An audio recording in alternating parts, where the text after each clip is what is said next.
Michoacan, Mexico. Mm-hmm. That is in the southwestern part of Mexico.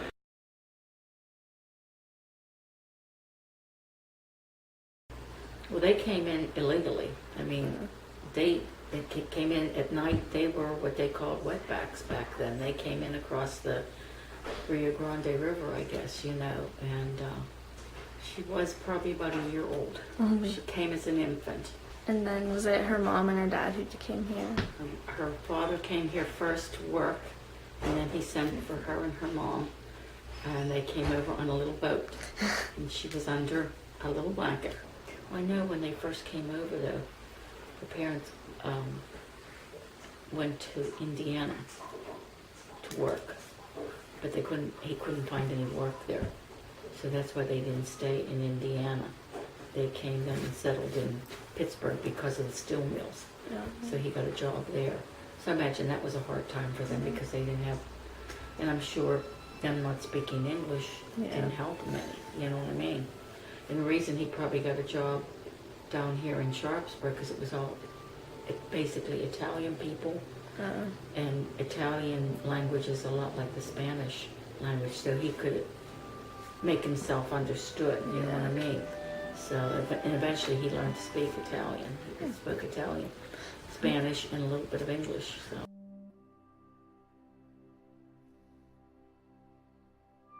Most of her close friends were, you know, Spanish-speaking people. Mm-hmm. There were a lot of, when she came here, there were a lot of Mexican people living in Etna and Sharpsburg. They had their own little community. They had like what they called the Mexican Club, where they had parties and socials and dances, and Nanny was a big dancer. Big dancer. She's one of the best dancers around. And supposedly she was very beautiful, and she was very much in demand. And Grandpa would get very, very angry.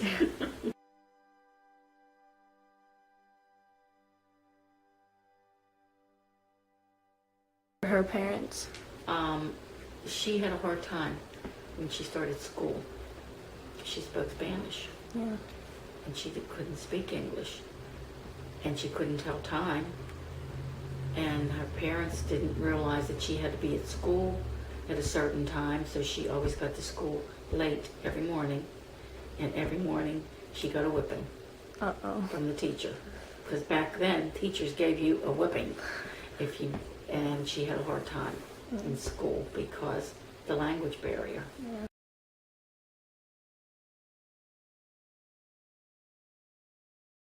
I can remember there were a couple families when we lived on Ganser Street that they didn't want us to go in their house. They just would not, you know, we could play with our kids, but we had to play outside. And I knew that for a fact, you know, because you were different than them, and they wouldn't accept it, you know, even though we spoke English, and, you know, and we looked like them and everything. But back then, it was a big racial thing. Everything was, you know, because I remember my mother-in-law, Pap's mother, was very upset when Pap said we were going to get married. Very upset. Because all their family's German. Yeah. And like I said, nationality was a big thing back then. And she was crying to Aunt Jean, and she said, I can't believe Normie's going to do this, and he's going to bring me these little brown babies.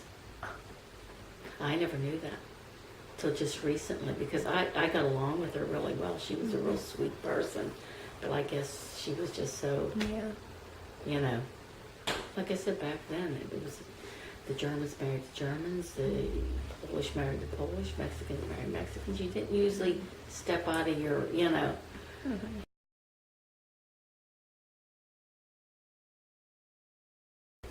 And she had to translate for her parents everywhere because they couldn't speak English. So she had to go everywhere and translate for them to doctors and anywhere they went because they didn't speak any English. They learned a little bit over the years, but you know.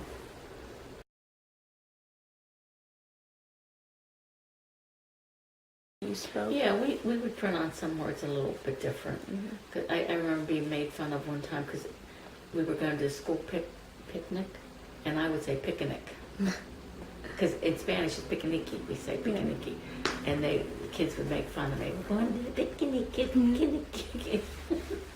just different words that we pronounced differently. I guess we had like a little Spanish accent to it. We didn't, we didn't know. It was normal to you. Yeah, it was normal to us. But they just made fun of you. They didn't. They weren't really nasty,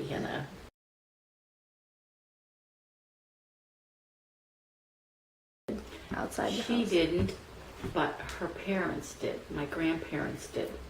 They spoke primarily Spanish in their home, but Nanny spoke mostly English. So, but Nanny's primary language, and probably my primary language, was Spanish. Because my grandparents, I was always with my grandparents.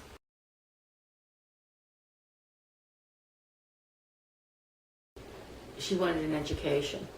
To her, that was a big thing. And back then, a high school degree was a big thing, like a college degree is today. So her mother took her brother, who was younger than her, and they went to Mexico to visit her mother's parents, her grandparents, and they couldn't get back into this country. I guess they didn't have the right papers, or there was some kind of restriction. So her mother was there for like 3-4 years. So she was forced to live back here. Not forced to, but she had to stay back here to live with her dad because she didn't want to miss any school. So she was without her mother for about 4 years. That was hard on her, I remember that.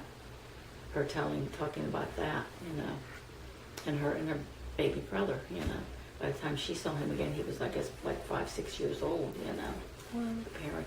I know her mother's mother died. I remember that in Mexico. And Grandma took to her bed. She didn't get out of bed for months because she was so distraught. I mean, because she was here and her mother was there, and her mother, she knew she'd never see her again. I remember her having a hard time dealing with that. She worked in factories most of her life, really. Even though she had a high school education, and she could have gone into, even like back then, being a secretary or something, but she never did because she made more money working, and she ended up working in that sewing factory. She worked there for years. And that was always a challenge because that was hard work.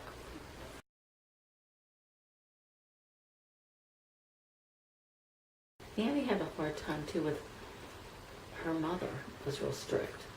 She had her do all the housework, all the chores. If Nanny didn't do it, she would beat her with an ironing, the cord of an iron, and she would whip her. I remember Nanny saying that. And Nanny would say, I have to do my homework because I told you Nanny was big on education. Girls didn't need to go to school. Back then, they didn't because they usually just got married and had babies, and that was it, But I can remember Nanny saying that. Her mother was very, very hard on her.